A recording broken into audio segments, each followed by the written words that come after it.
ACBL is going to have a club directors update course at the Nationals in November. If you're interested, it's in Orlando. There's one of the handouts up here on the desk is about that. And there is an online director course available. It's not free. But if it's been a while since you studied, ACBL has never in the past had any kind of credential update requirements. I think that is probably going to change. I know people who became qualified directors in 1972 and still call themselves directors, and they haven't kept up. Now, I'm lucky. I'm a tournament director as well, which means I hear about new stuff very promptly. It frustrates me that ACBL, which has the email address of every director in the land, doesn't automatically send an email blast with something new, like the recent One No Trump business.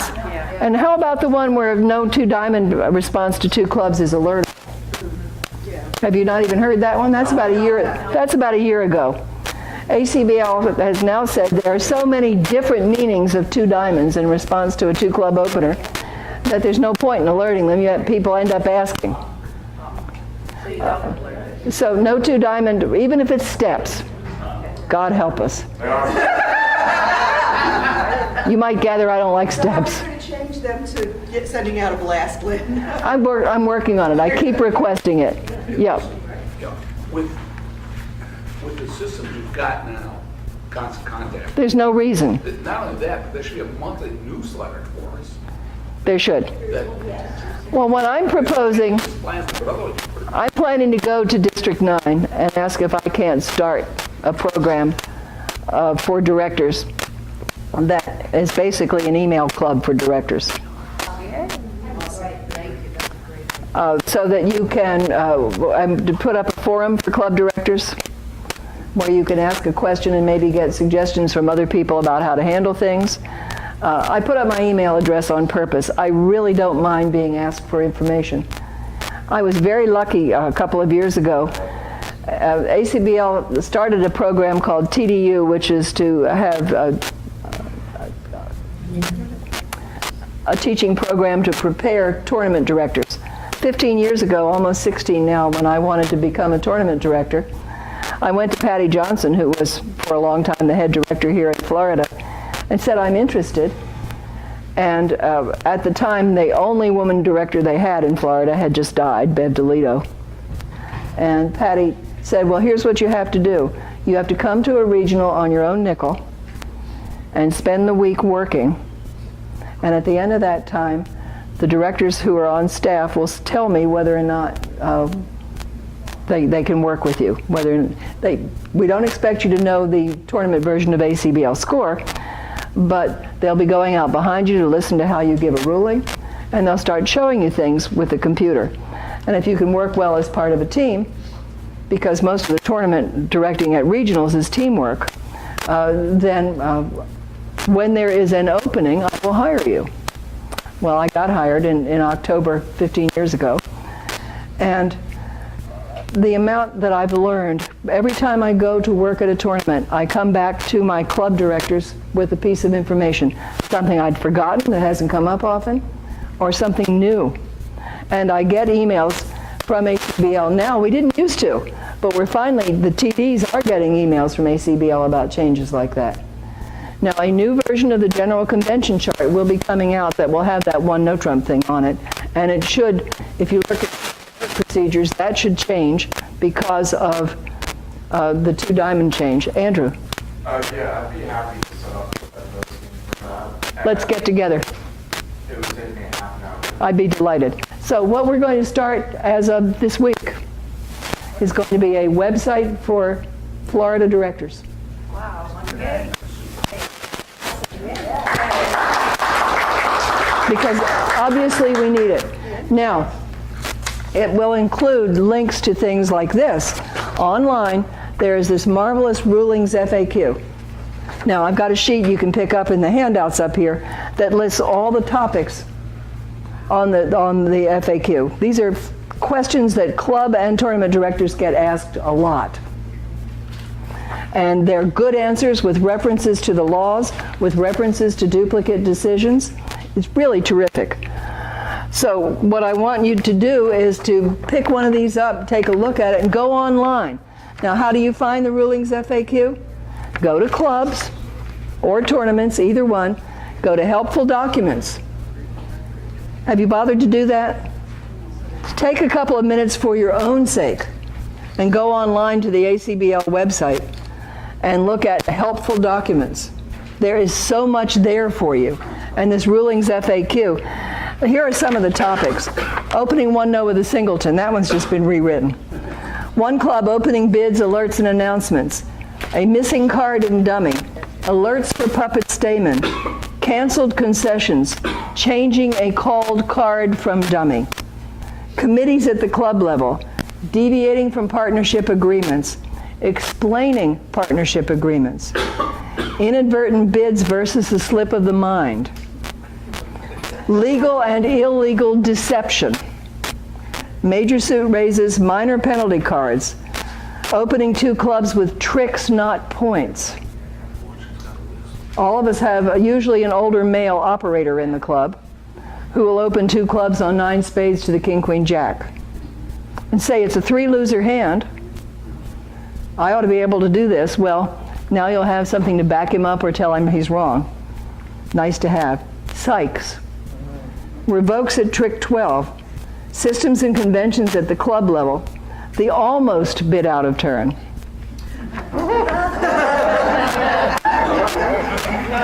Use of memory aids. Wireless scoring protocols. There's a lot there.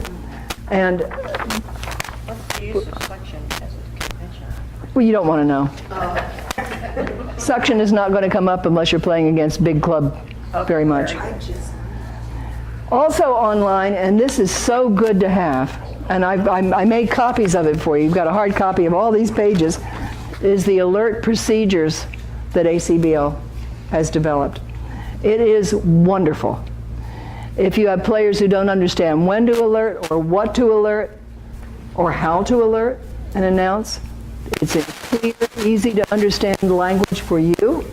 It's easy to make a copy of a page, hand it to a player, and it will clear up so many questions about alerts and how to do them and when. Now understand that the general convention chart says that conventions may be controlled by clubs at the club level for club games. If you're running a stack, you have to use ACBL's requirements. Our club has a stated policy that we use ACBL's requirements. As a case in point, ACBL requires an announcement of the range of an opening one no trump. A lot of clubs have said everybody in this club plays 15 to 17, so we don't have to do that. We only have to announce if it varies from that. Try to get them to remember to announce when it varies from that. And then they go off to a tournament where it is required and they don't know how to do it. I think looking at the culture of your club makes a difference. If nobody at your club ever goes to tournaments, it's not so important. They do in the club I'm involved with. They go to sectionals, to regionals, and with the nationals in Orlando, they'll be going to Orlando. Not everybody, of course, but enough of them do that the one thing I want them not to have to say when they get there is, well, that's not what our director does. That's not how we do it in our club. I also think when there's more than one director working in a club on different days, that the players have a right to expect the same policies from every director. Now, I told some of you were here yesterday and have already heard this. I was asked to run the free game and a lecture in free game on a Monday at the regional in Orlando, and I objected to what they said about relaxed rules.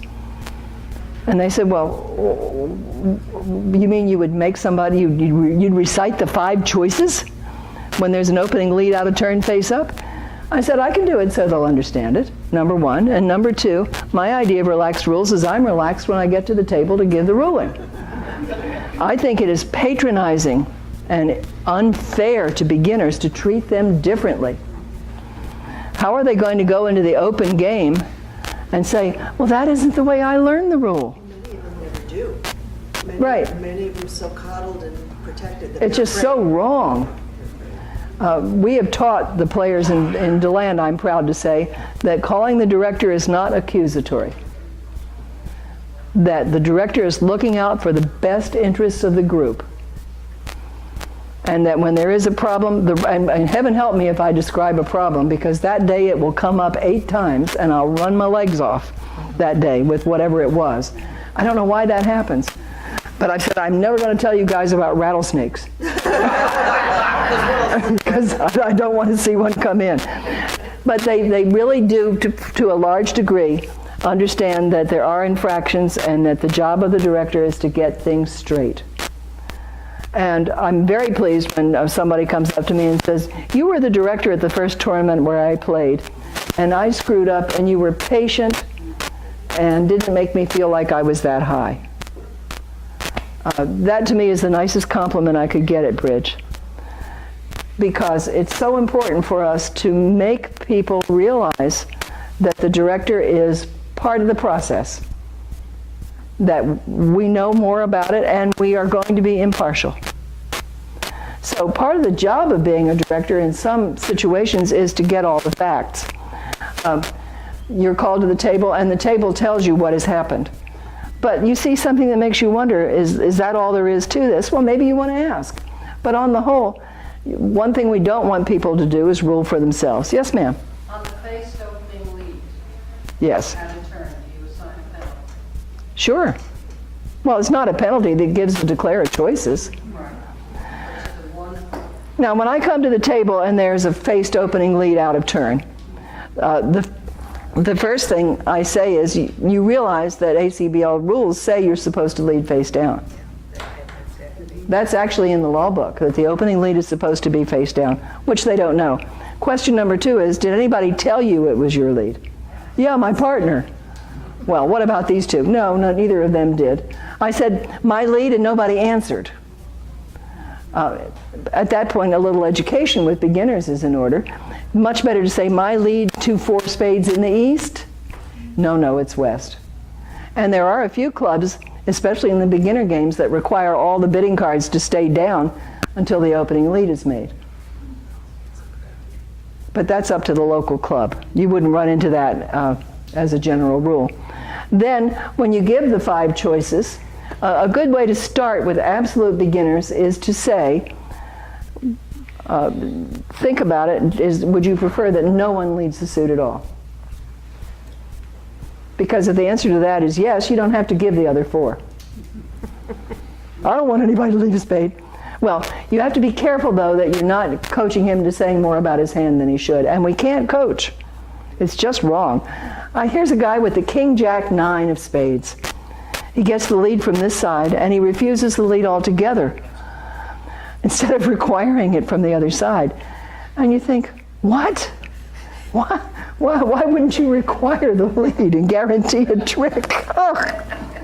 But I was told a long time ago that the best way to deal with watching players play is not to do it. Just go away, especially in the limited games. And if I get stuck having to fill in because someone has to go to the potty or is running late, I try very hard to take off my director hat and put it away so that I won't be nauseous. Yes, but can you put on your beginner hat? Yeah, I can, and that has happened to me. I mentioned Bev DeLito, who had died before I went on the staff.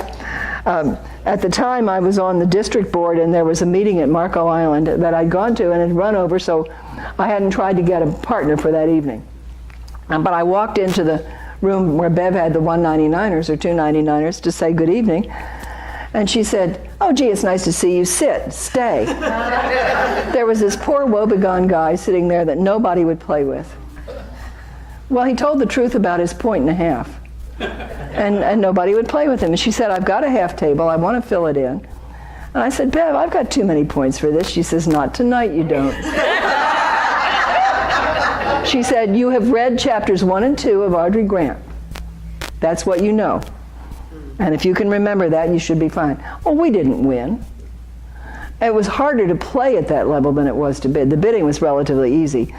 Remembering that he wouldn't take finesses, he would just cash his aces. It was a little tougher. But I tried to be fair about it. And I said, why don't you make the deal that if he and I get a good board, we get our score and they get an average plus. So we left it at that. But it was a matter, she realized that it was going to be a long sit out, and here was a guy who had come from a distance to play and paid his money, or was ready to, and wasn't getting to play. And she did what worked at the moment. And that's the sign in my mind of a very good director. I thought she was terrific.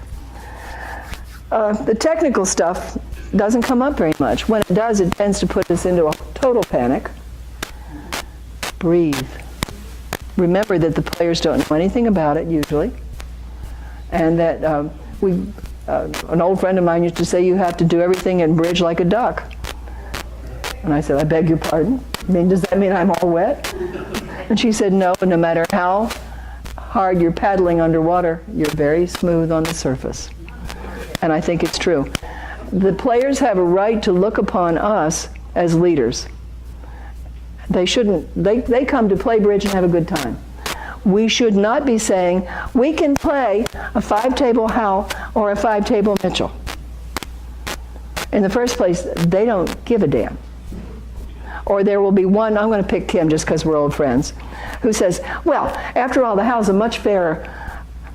And it is. 5-table Howell is one of the most perfect games in bridge because everybody plays everybody else. There's only one stationary pair.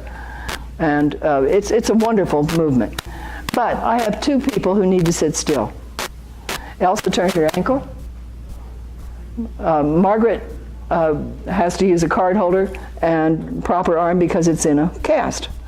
Well, I'm not going to go moving table cards so that I get a second stationary pair. I'm going to play a 5-table Mitchell. What's your response to the one out there that says, why are we playing this? Because I think it's best for the group. That's the answer to that. Or come up and talk to me about it at break time. But if you let players push you around about things like that, you're making a bad mistake. You should have a club policy about what you normally do. I would happily play the Howell if I had a bunch of physically fit A players. I think it's terrific. Howells with beginners will get you in trouble. I've been known to play a 3-table Mitchell. Well, they were only playing 12 boards, but 3 4-board rounds in 3 hours was what they could manage. And I wasn't going to play a Howell with that group. Are you kidding? That's insane. So we actually have a folder at the club that I give a member to each person who comes in as a new director that has a list of all the tables from 2.5 to 17 and what I expect to be done with them. And where there is discretion, it says so. Now, with experienced directors, if I'm playing and there's a director on the floor and she comes to me and said, should I do this or that? The answer is you're directing. Your choice. What do you think we need for this room today? Now, don't forget, Howells take longer. So on Saturday, our Saturday game at 1 o'clock, people want out of Dodge by 4:30. They want to be gone, and they still want to break. But they want to be able to go home and change and get ready to go out to dinner with friends, or they're going to go to the movie that starts at 4:45 down the street. There are reasons why that game should never go past 4:20. And with a Howell, believe me, it will. Playing a Mitchell, we can play basically say we can play one more board. If the Howell is 24 and the Mitchell is 25, the Mitchell will still go faster. Or you have a situation with people you have to keep stationary, so you play a scrambled Mitchell. That gets you your one winner game and lets you have everybody sitting still who needs to. But it's your job to decide that, and it is not up, the players don't know and don't care for the most part. And when they do, you need to say, I'm looking out for the interests of the group when you talk to this person in your little come to Jesus that you have quietly in another place. And you may need one. Now, if I, honestly, most of the time, if I see that they put a bystand in the wrong place or done something really silly, I will try to get over there and say, let's do something else. But I am not going to call a director down in public, because we are a team, and that undercuts the authority of the other person too much. I mean, everybody knows I'm the boss. God knows I do. But still, on the floor, if there's an infraction at my table, I call the director. I don't rule at the table. And if Barbara says, I've got my hands full, you do it, all right, then I might. But I wouldn't if it had any tinge of a judgment involved. If it's a lead out of turn or so many things, and the director is too busy to come, taking another call, I might. Have you ever heard Edith McMullen's story about that, though? She's directing in a big room in Atlanta, and she's got her novices in these 3 sections, and then she has a leftover section over here of the open pairs. She's taking 2 rulings in the open pairs, and there's a pair over in the novices signaling for help and signaling, and Edith has a very high piercing voice, and she screeched over to them that she would be along as soon as she could, and she's a little chubby redhead. She goes chugging over there, and they're playing again. And she said, well, okay guys, what happened? Well, he had 14 cards and I had 12, so he gave me one.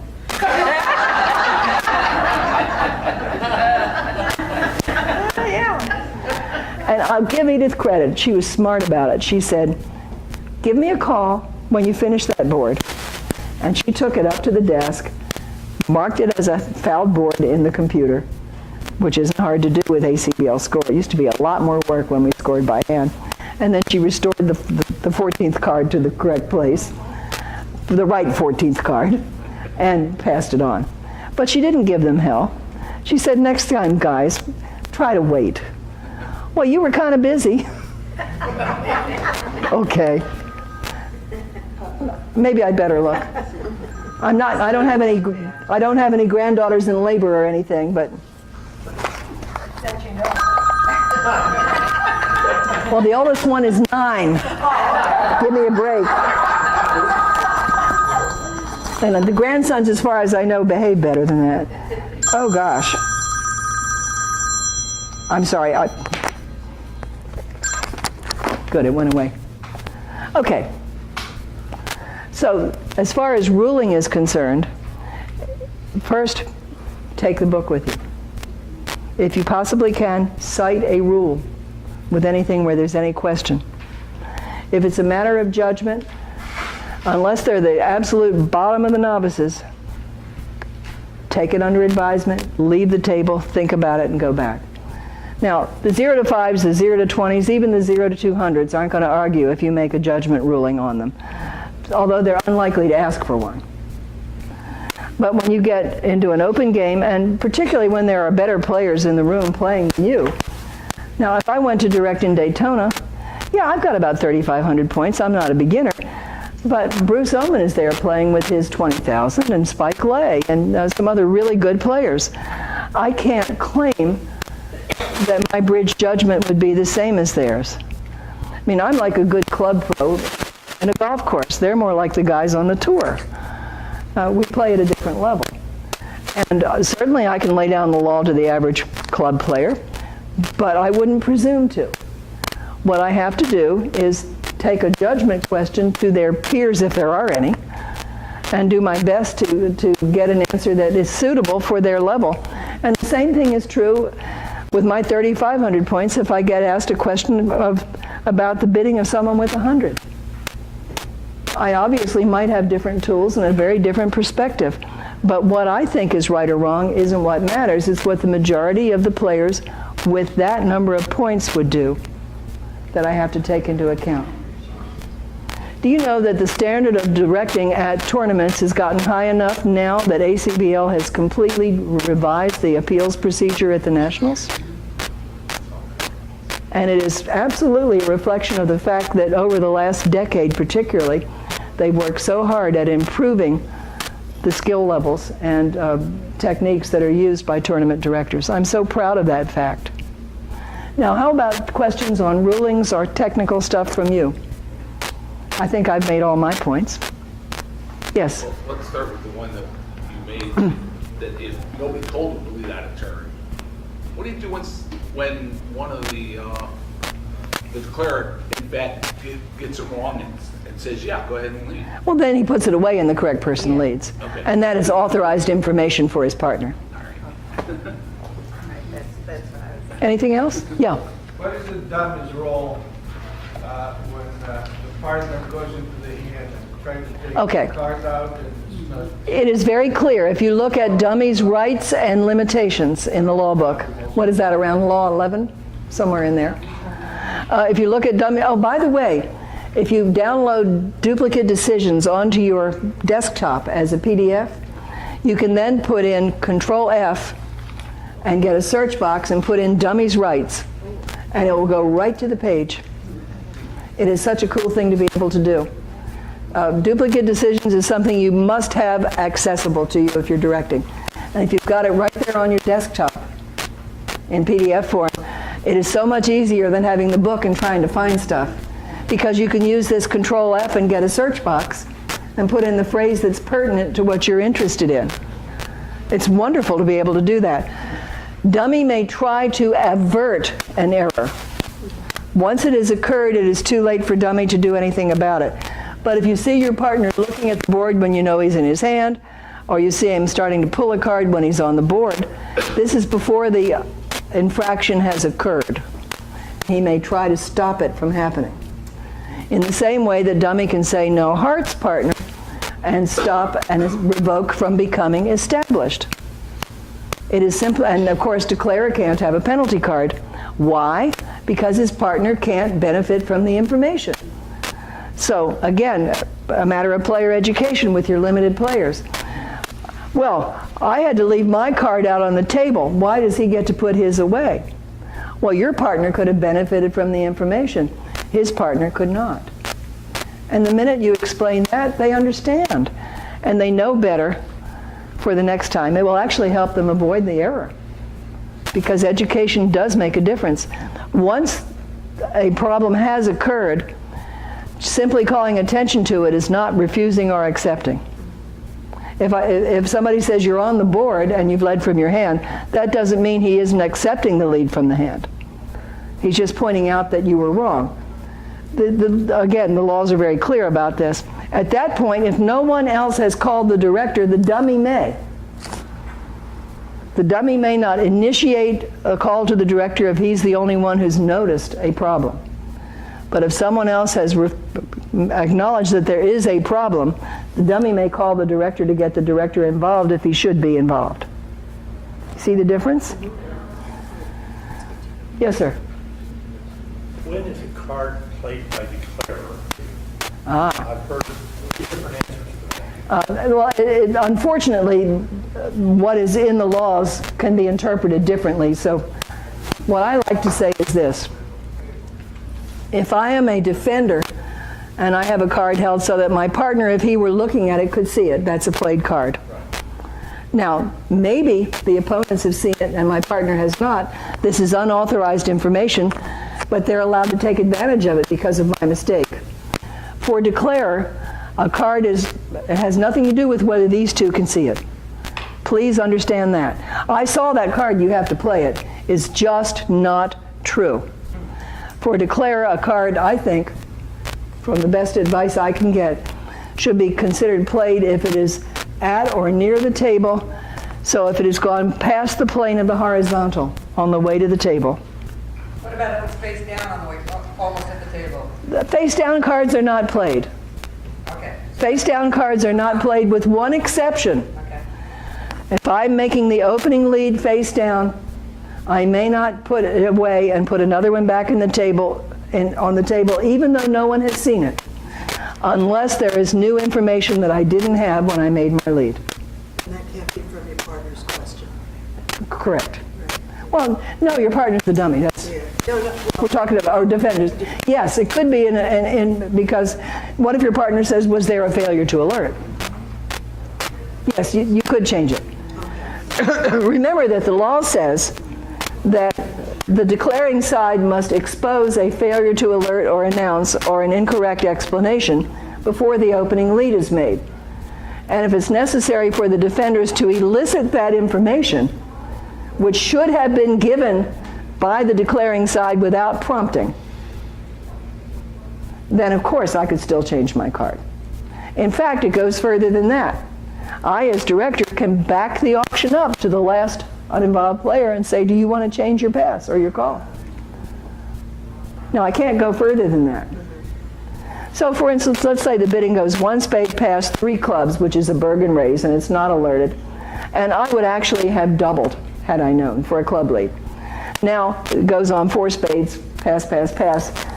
I called the director. Oh, and now this guy says there was a failure to alert. Or the dummy comes down, and it's obvious there was a failure to alert. At this point, the director can't do anything about allowing me to make a retroactive double. But here's what the director can do. Call me back at the end of the hand. If you think there's a problem that information would have solved for you, let me know, and I'll have a look at the hand. Now, sometimes they've gone down 3 with the lead your partner did make, and you don't care. You know you've already got a top. It's irrelevant. But the king, jack, or clubs are on the table. You have the ace, queen. Clubs never got led because your partner never got in again, and they make 6 instead of 5. Well, you're entitled to redress. You would have doubled for a club lead. And you can demonstrate this to the declarer, to the director, and the director should adjust the score. 12C1 gives the director the authority to adjust scores. 12C1C. That's engraved on all our heads now because there's so many complications with it at tournaments. However, the idea is that I can't back it up. I can't let you insert the double, and I can't let you shoot your mouth off about what you have before the play of the hand, giving away your position to the other side and giving your partner unauthorized information. Part of my job might be to say, stop talking. Call me back if you need to. I don't want to have to put you in a position where I can't rule any other way because of what you've said. Yes, sir. Timing on a complete review as well as an explanation on the bidding. In other words, like say, trick 4. Okay, you can't get a complete review once play has started. There are actually 3 elements to number 1 is the bidding. Number 2 is the clarification period between the bidding and the opening lead, and play commences with the opening lead. Now, during the clarification period, which is from the last pass until the opening lead, first the person who is going to lead has the right to ask for a review. Once his lead is face down on the table, or not, once his lead is out, then it is his partner's turn to ask questions. Then, before he plays, it is the declarer's opportunity to ask for a complete review. Once the hand is commenced, you may ask about a particular bid, but you may not ask about the entire auction. I know people to ask questions like, what is the contract? Yes, ma'am. Legality of opening one of a suit and you have 8 or fewer high card points. If you have an agreement, take a look at ACBL on that one. You'll see that on the convention chart. You may not legally have the agreement to open one no with as few as 8 points. If you have a regular agreement to open very light and you have it properly marked on the card, I'm pretty sure that in a club it would require a pre-alert, and if someone came to me at a tournament, I would check with Harry, but I would expect it to need a pre-alert. You can't open it, it's considered illegal even if it's a site, it's not. Psyching is always legal unless some club has said it's not. There's a difference between psyching and an agreement, though. When you psych, the presumption is your partner is just as misled and surprised as anyone else. When you have an agreement, partner knows what you're up to. Big difference. If you will open up, though, if your partner knows you will open up distributional hands, I thought if you had fewer than 8, if 8 high card points or fewer, you cannot open. You cannot have that agreement, but you could psych on 1 point if you want to.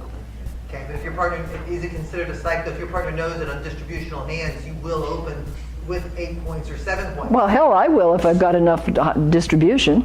And it's legal? Sure.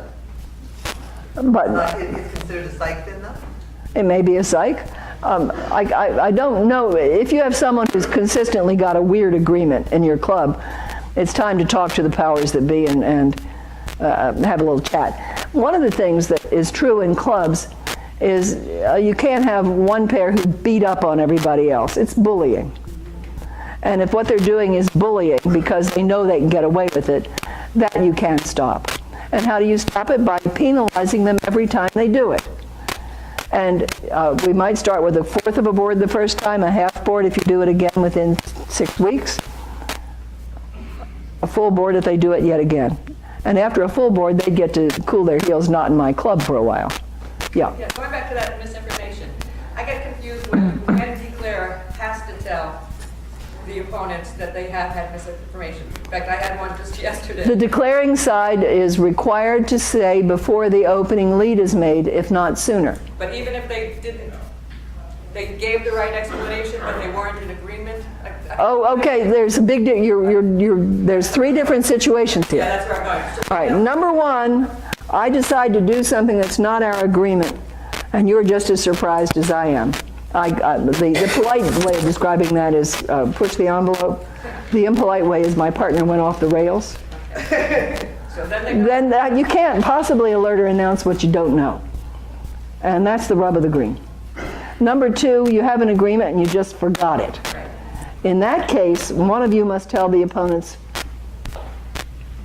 that there was a failure to alert or announce. Number 3 is a mistaken explanation. I open 1 no trump, my partner bids 3 diamonds, and with one partner I play with, this would show a strong 5-5 in the minors. With another partner I play with, this would show a slam going diamond hand. And I forget who's across the table. And I tell them the wrong one.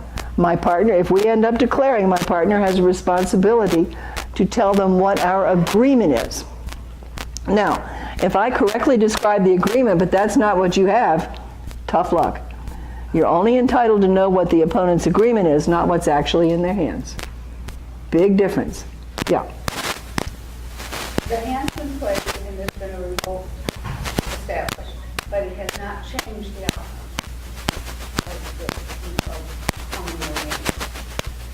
What do you do? Oh, well, if a revoke has been established, it doesn't matter whether it had any effect or not. Number 1, if I played the 2 of spades instead of the 2 of clubs, and then the next one I play the 2 of spades, it didn't affect the outcome. But if it's caught, there's still a 1-trick penalty if our side won any tricks after that. Until cards are pulled for the next hand, it's not too late, even if all the cards have been put away. Yeah. Going back to the slow players, Yes. you have habitually slow players, okay? And we go and take the last board away and say you can't play it. And how do you discourage them? How do you catch them up? I mean, if I just give them a no play, No, I don't give them a no play. I give them an average minus. average minus, that's what I want to know. And I told the story yesterday. I'll tell it again because I think it's worth doing. We had this wonderful couple years ago, back in the days when long-distance calls cost money. So I wrote to ACBL to ask them what to do about this very nice couple who were always slow. And their answer was, tell them you've had lots of warnings. The next time you're slow, it'll be a 2-point penalty. The time after that, it will be 4. The time after that, it will be 8. And the time after that, it will be 16. Do you get my drift? I never had to apply the first one. Lynn, got a question? Yeah. When it comes down, there's 12 cards that are visible because 1 card is stuck behind. Let's say it's 2 of clubs. It's a no-trump contract, the opponents have played clubs. At some point, the 2 of clubs is discovered, but the declarer has control of the hand, gets into dummy, and the 2 of clubs is now a winning card. It always was a winning card. Okay. Now, on the other hand, if the dummy has revoked because of the card that was hidden, Yes. there's no extra penalty. What you do when there is a problem in the dummy is restore the hand to what it would have been had all 13 cards been visible. There aren't any penalties involved. If I take an example, and then you insert the card or what? No, you just talk about it Okay. and get it straight. The dummy would have won 5 club tricks. It's entitled to win 5 club tricks. That's not a problem. Now, if an opponent says because it wasn't there, I pitched my winning club, I might give some redress in that case. And don't forget, you can give a 2-way score too. You can give East-West making 2 and North-South making 3. And sometimes when you can't resolve a question and think that everybody's on the up and up, it may be necessary to give a 2-way score. Anything else? Yes, sir. Oh, Kim. At tournaments and stuff, how do you encourage the novice players to call the director? Are there special signage or anything like that? No, I think the big thing is with the novice players, and this is true in the clubs as well, that they have to know who the director is and feel some confidence in the director. It's hard to get novices to call the director when they should. But then when all hell breaks loose and you get there, and if you make them comfortable, if they come away from it not feeling rained on but having had things straightened out and explained, the word gets around.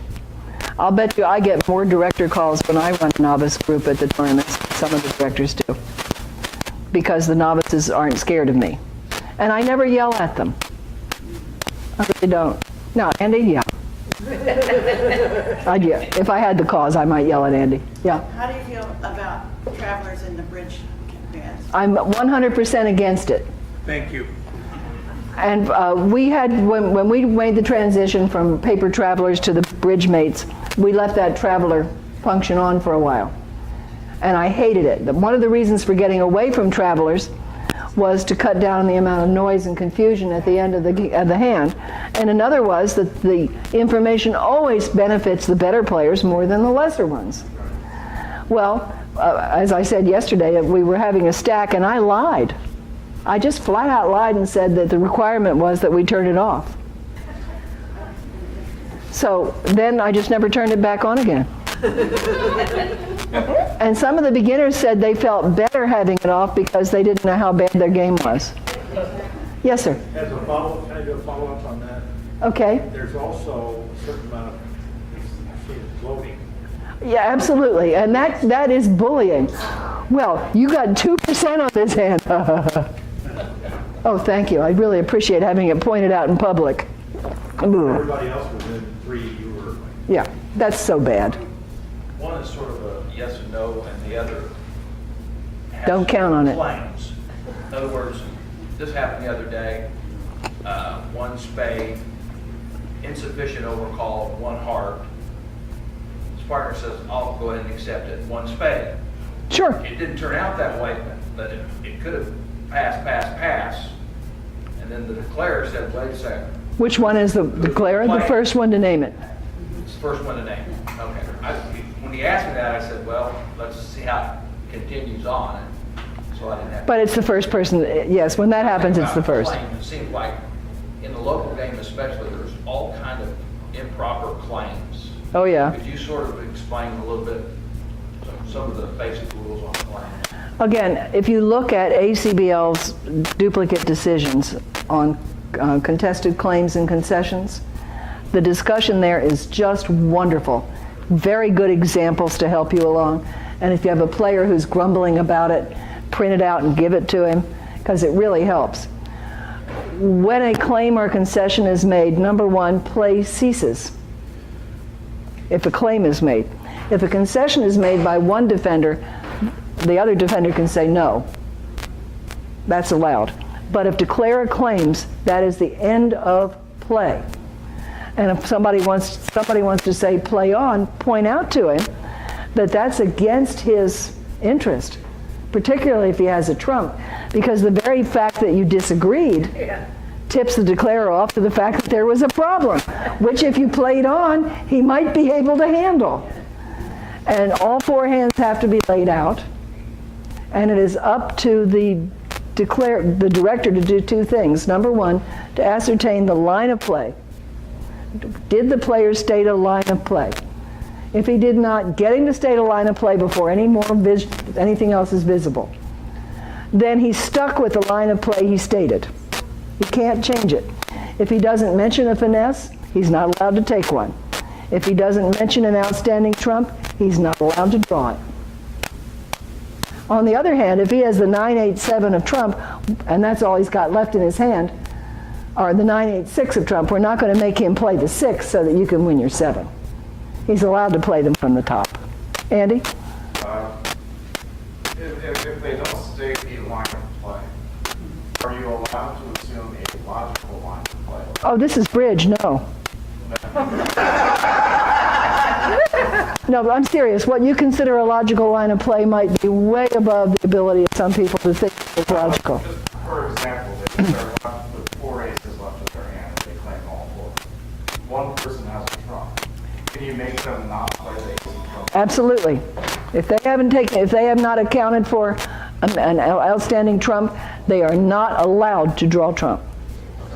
But if they didn't state a line of play and the director's called over and you say, play state your line of play, they say, I'm going to draw my ace of trump and I'm going to play. Absolutely. So they don't have to have not said it. No, right. You just can't make them do another line of play. That's right.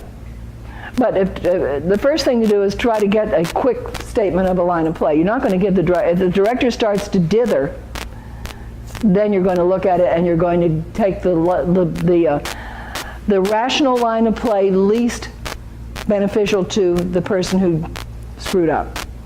Now, there might be 2 or 3 lines of play that made sense.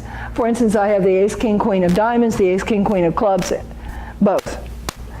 And but clubs, unfortunately, are the side suit and diamonds are trump. If I don't state a line of play, I might just easily play that ace, king, queen of clubs first. And you might ruff the 3rd club. Now, if I said there's a trump outstanding, I'm going to draw it and now my hand's good, that's obvious. But if declare tries to waffle, then you've got to protect the other side. And what if a master player is playing a novice player pair and they don't know that they should have called the director? Well, when they come to me later, I say, anytime you let other people tell you what to do at the table, instead of calling me, it's your fault. Okay. That's very simple. It's your fault. You told me that once. Did I? Okay, and I was right. The hard way, but yeah. I learned that lesson. You know, it's not that I wouldn't like to, but I can't. There's a limit to what we can do to be proactive or to hover. Yeah. I have a problem, if no one else does, I'll ask afterward, but this is in the thing that says disallowed. It says opening one bids which by partnership agreement could show fewer than 8 high card points. So if you say you'll open a distributional hand with fewer than 8 high card points, if your partner knows that, is that not an agreement? Well, what if it fits the rule of 20 though? I have 2 6-card suits. Do you have 2 6-card suits and 8 high card points? That's the rule of 20. You have 7 high card points. It says fewer than 8 high card points. Yeah. If you have 2 6-card suits and 7 high card points, is that legal to open? I don't think you would get any arguments about it today. That even though this says that you can't open it. By the way, there was a hand the other day in the hands that was that. Now, how often am I going to get that hand? I'm not. It's not going to happen. But if I had king 6th and king 6th, I defy anyone to stop me from bidding something. So when you open that 8-point hand and your partner has 15 points. And put you in slam? No, there's no effort towards game. Stops at 2 or 3 level. Okay. How do you score that? It's pretty clear that the person with the 15 points is not bidding his own hand. Something's going on. Right. And what I would do is take the hand without comment to several players of similar skill level, say, okay, here's your hand and here's what your partner bid. What would go on with this hand? I wouldn't do it just from my bridge judgment. I didn't understand what you're saying. She's saying that what if your partner seems to figure it out? 15 ended up in 2 clubs. Right. And I gave them average minus. I didn't know what else to do. I thought it was a simultaneous sight. Well, I would be very concerned about what was going on when somebody with 15 points whose partner opened didn't bid game. Right. And they were not inexperienced. And his partner didn't preempt. Now, I've had plenty of hands as good as 15 where I didn't get the game when partner preempted. Right. But if partner's open at the 1 level and I've got 15 points, you and what army are going to keep me out of game? What about the same concept? You open and the opponents have got the points, but because you opened at the 1 level with that hand, life is hard. Game. I think that very often has to do with the opponents believing the opponent instead of their own partner, frankly. I mean, my partner makes a takeout double and I've got 14 points and I don't go ahead and bid what I should have because this guy bid? Who am I believing? That stranger on my left or the guy across the table?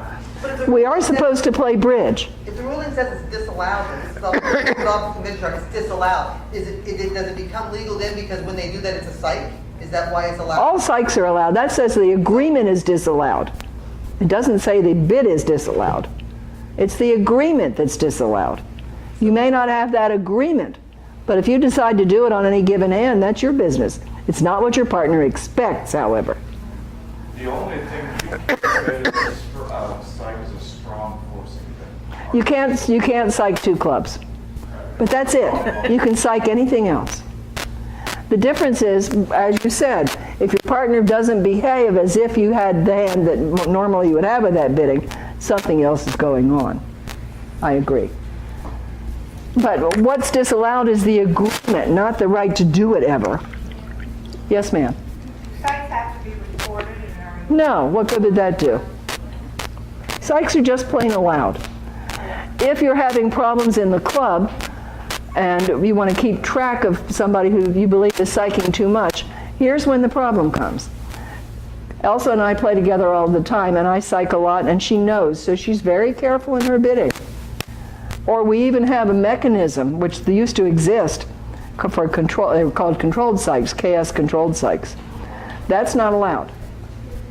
The minute you begin psyching more than once about every 6 months with the same partner, you are psyching too much. And at that point, if the director knows about it, the director could start giving procedural penalties and some average pluses to people who got harmed by it. But you'd have to have a pattern of behavior. My late husband loved to psych. It was part of the game as far as he was concerned, and I didn't disagree with him, but we had a club rule.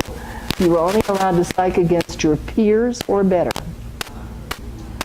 I said, if I catch you psyching against a beginner, you won't just get kicked out of this club. And he said, are you by any chance referring to our bed? And I said, I didn't say that. It's so important, again, in a club to protect the culture of the club. So if you've got someone who likes to psych, point out to him that psyching against the people you're going to get good boards against anyway is bullying. Most people don't bully on purpose. They get caught up in their pleasure with the game. And they're doing what they do because it's cool. It's not because they're thinking, well, I think I'll make Elsa and Margaret unhappy today. That really isn't what they have in mind. So pointing out to them the appropriate times and opponents against which to do it is not a bad idea. And it's one of the things you can do if you're going to look out for the good of the game. And what you do in a club to protect the interests of the club and give people reasons to want to come back should be a matter of club policy.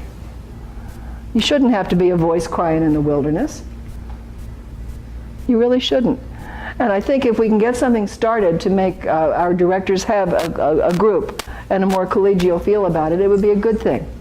So let's work on that. Email me, let me know you're interested. If you don't want to copy my email down now, it's in the bulletin and the Sunshine Bridge News every time. And we'd love to hear from you. Thank you so much for coming.